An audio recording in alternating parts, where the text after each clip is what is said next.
وذكر فإن الذكرى تنفع المؤمنين۔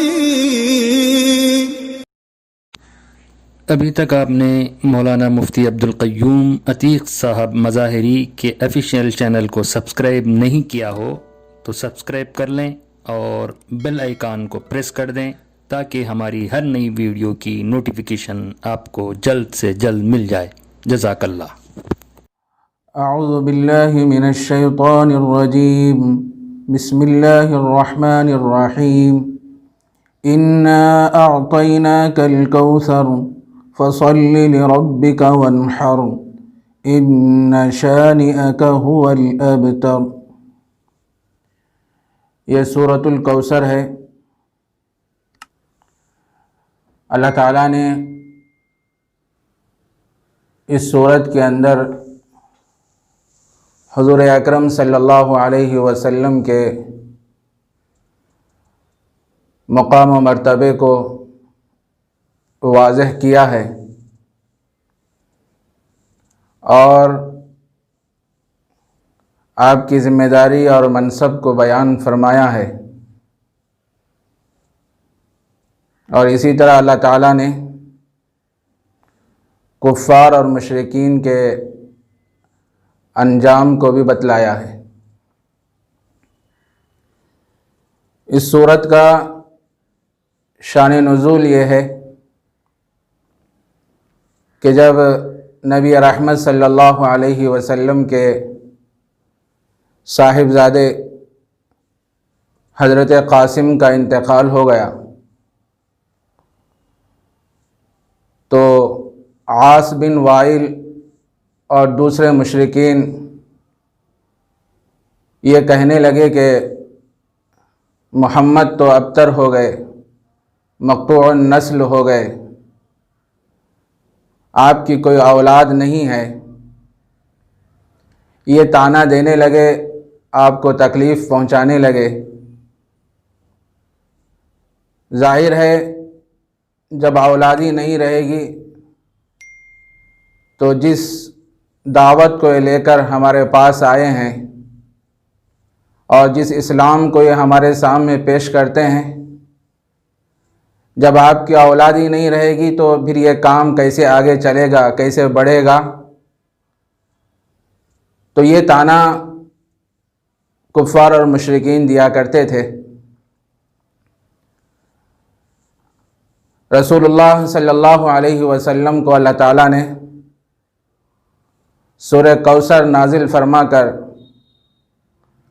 آپ صلی اللہ علیہ وسلم کو تسلی دی اور فرمایا کہ اے نبی، یہ کفار و مشرکین جو آپ سے کہتے ہیں کہ آپ مقطوع النسل ہو گئے، آپ کی کوئی اولاد نہیں ہے، آپ کا دین چند روزہ ہے،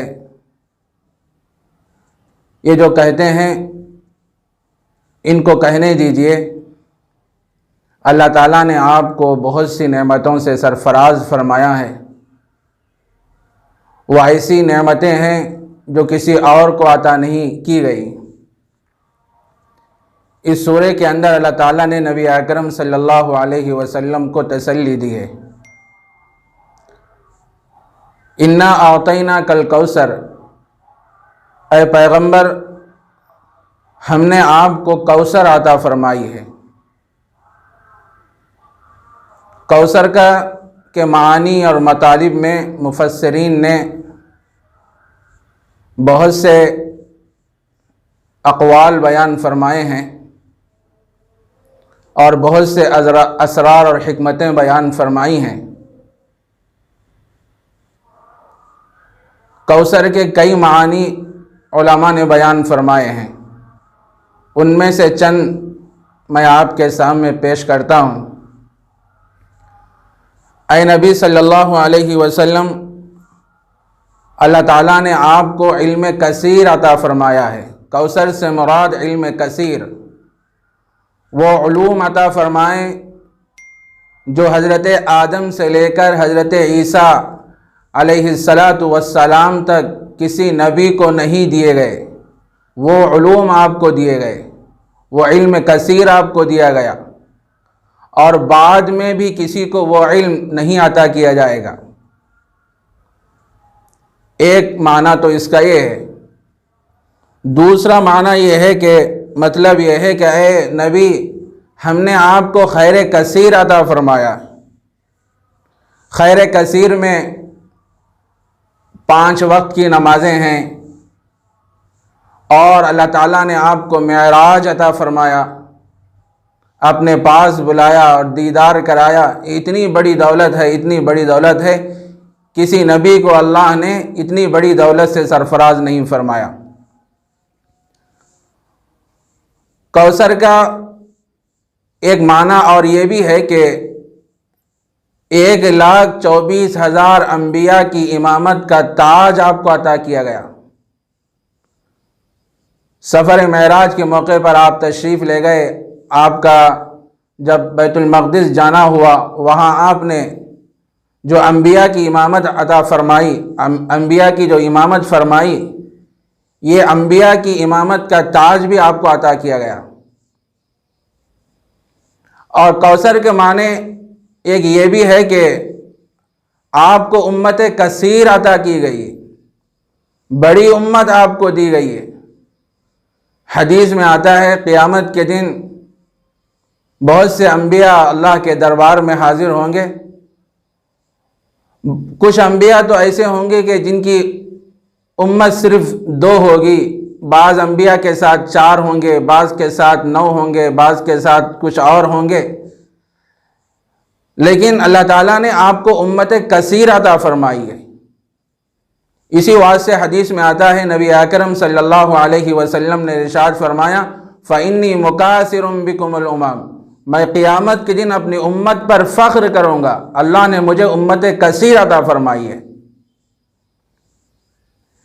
تو میرے دوستو، اللہ تعالیٰ نے اس صورت کے اندر نبی اکرم صلی اللہ علیہ وسلم کو تسلی دی ہے کہ یہ کفار اور مشرکین جو آپ کو طعنہ دے رہے ہیں، آپ کے ساتھ بدتمیزی اور بد اخلاقی سے جو پیش آ رہے ہیں اور جو گستاخی کر رہے ہیں اور یہ کہہ رہے ہیں کہ آپ تو مقطوع النسل ہو گئے، آپ کی کوئی اولاد نہیں ہے، آپ کا دین چند روزہ ہے اور ختم ہو جانے والا یہ دین ہے، تو ان آیتوں میں اور اس صورت کے اندر اللہ تعالیٰ نے نبی اکرم صلی اللہ علیہ وسلم کو یہ تسلی دی کہ اے نبی، ہم نے آپ کو کوثر عطا فرمائی، آپ غمزدہ مت ہو جائیے، آپ مایوس اور غمزدہ ہونے کی ضرورت نہیں ہے۔ اللہ نے آپ کو بڑی نعمتوں سے مالا مال فرمایا ہے اور عظیم نعمتوں سے مالا مال فرمایا ہے۔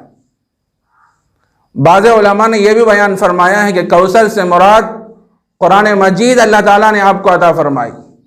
یہ ایسی لازوال کتاب ہے اور اس کے اندر اللہ تعالیٰ نے ایسی ثقالت رکھی ہے اور اتنا وزنی ایک کلام ہے کہ جس کلام کو اٹھانے کی نہ پہاڑوں میں طاقت ہے نہ زمین میں طاقت ہے، ایسا قرآن اللہ تعالیٰ نے آپ کو عطا فرمایا۔ کوثر کے ایک معنی یہ بھی ہیں کہ آپ کو نہر کوثر عطا کی گئی ہے۔ جنت میں ایک نہر ہے، ویسے بہت سی نہریں ہیں جنت میں، ایک شراب طہور کی نہر ہے، ایک خالص پانی کی نہر ہے اور ایک دودھ کی نہر ہے، اسی طرح ایک نہر کوثر ہے۔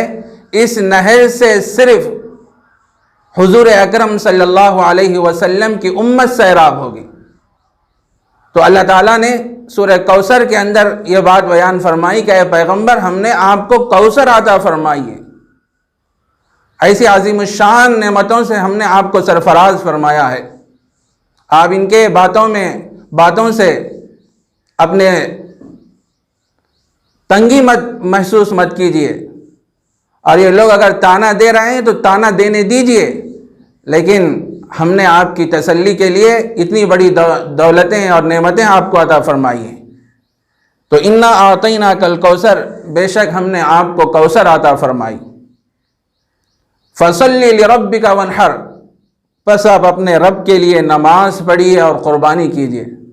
ظاہر ہے ایسی عظیم الشان نعمتیں جب اللہ تعالیٰ نے آپ کو عطا فرمائی ہیں تو اس کے شکرانے میں آپ کیا کیجیے، اپنے رب کے لیے نماز پڑھیے۔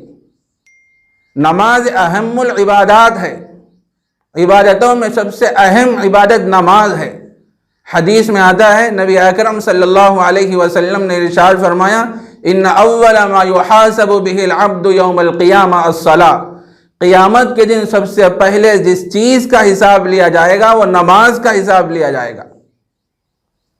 تو آپ ان نعمتوں کے شکرانے میں اپنے رب کے لیے نماز پڑھیے، اور نماز ایک ایسی عبادت ہے جس میں انسان کے سارے اعضاء عبادت میں ہوتے ہیں۔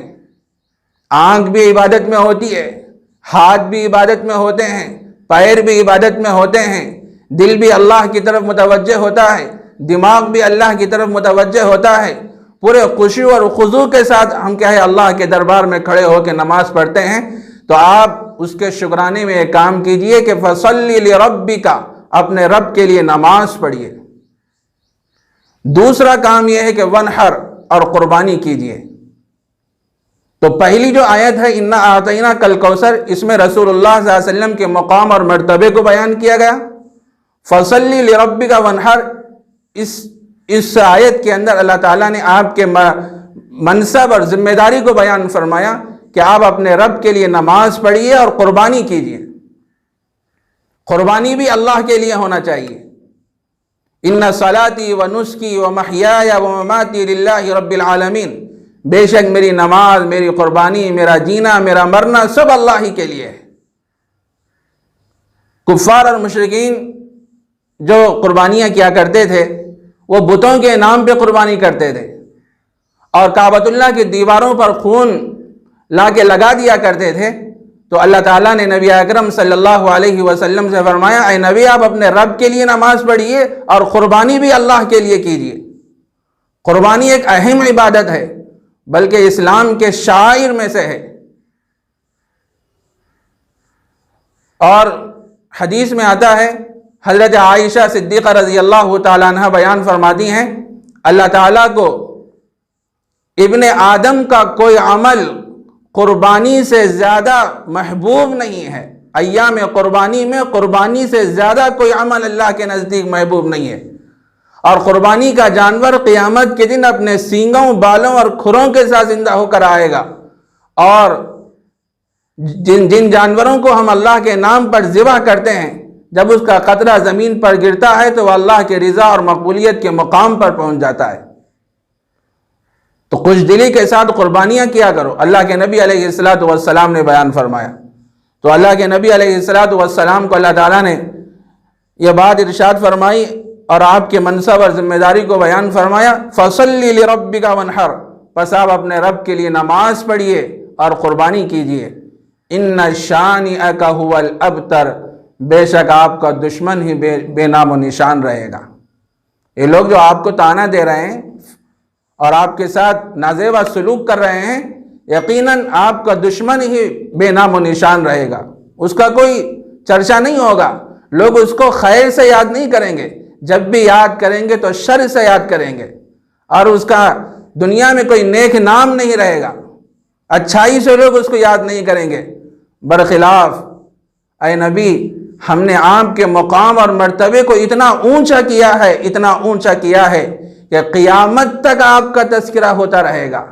آپ کی پسری اولاد نہیں ہے لیکن آپ کی روحانی اولاد ہے، قیامت تک آپ کا تذکرہ اور آپ کا نام بلند ہوتا رہے گا، آپ کی عظمتوں کو بیان کیا جاتا رہے گا۔ اور اللہ تعالیٰ نے نبی اکرم صلی اللہ علیہ وسلم کو ایسا بنایا ہے جہاں ہم جب نماز پڑھتے ہیں اور نماز سے پہلے اذان دیتے ہیں اور 5 وقت جو اذان ہوتی ہے اس میں جہاں اللہ کا نام لیا جاتا ہے، اللہ کی کبریائی عظمت کو بیان کیا جاتا ہے، وہیں سیدنا حضرت محمد الرسول اللہ صلی اللہ علیہ وسلم کے نام کو بھی لیا جاتا ہے اور آپ کی عظمت اور کبریائی کو بیان کیا جاتا ہے، اور یہ کہا جاتا ہے کہ میں محمد صلی اللہ علیہ وسلم پر میں گواہی دیتا ہوں کہ محمد صلی اللہ علیہ وسلم اللہ کے رسول ہیں۔ اے نبی، آپ کا تذکرہ قیامت تک رہے گا۔ یہ لوگ یہ سمجھتے ہیں کہ یہ دین چند روزہ ہے، جس دین کو آپ لے کے آئے ہیں یہ بھی چند روزہ ہے، یہ ان لوگوں کی غلط فہمی ہے۔ قیامت تک اللہ تعالیٰ آپ کے نام کو بلند کرتا رہے گا، اور بچے کیا، جوان کیا، بوڑھے کیا، ہر انسان کے دل و دماغ پر آپ کی محبت رہے گی، اور اپنے دل میں آپ کی محبت کو بسائے ہوئے ہوں گے۔ اے نبی ہم نے آپ کو ایسا بنایا ہے۔ تو اس صورت کے اندر اللہ تعالیٰ نے 3 چیزوں کو بیان فرمایا۔ پہلا تو یہ ہے کہ اِنَّا أَعْطَيْنَاكَ الْكَوْثَرَ، اس کے اندر اللہ تعالیٰ نے آپ کے مقام اور مرتبے کو بیان فرمایا، اور فَصَلِّ لِرَبِّكَ وَانْحَرْ، آپ کے منصب کو بیان کیا گیا، آپ کی ذمہ داری کو بیان کیا گیا۔ إِنَّ شَانِئَكَ هُوَ الْأَبْتَرُ، اور کفار کے انجام کو بیان کیا گیا ہے۔ وآخر دعوانا ان الحمد للہ رب العالمین۔